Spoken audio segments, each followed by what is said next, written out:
Nandiyan nga. Sunod. Biniviewing na natin ang ating dalawang kakaiwalay lang na YB mga loop. So nilagay na natin to dito sa babaw ng loop natin sa bubong. Ayan, direct trapping. So turuan natin pumasok yan sa trapdoor mga loop.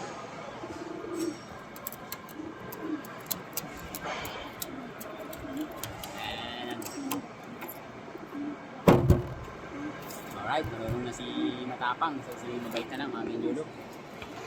So, yan, istikan natin. Bukan natin istikan si Mabait para pumasok sa ating trapdoor.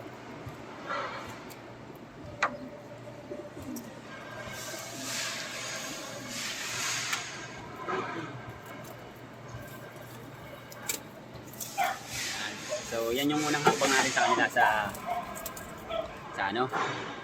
sa ating bubong ng loop at viewing trapdoor para masanay na sila habang hindi pa na masyadong nakakalipad mga Benjulo. So, bagong turo natin dyan. So naturuan na natin dyan sila Barbingot, Pepa, tsaka si Scooby mga Benjulo. So isunod natin si Mabait at si Matapang. So yun, nakatalon na nga sila sa ating trapdoor papuntang viewing at yan. Yan naman ang ano natin. Susunod naman nating turuan mga Benjulo para hindi sila pumitik o sumibat o madagit ng iba. So pag pinalipad natin to dapat walang ibang kasamang lumilipad na paparonda. Yun lang po. Thank you.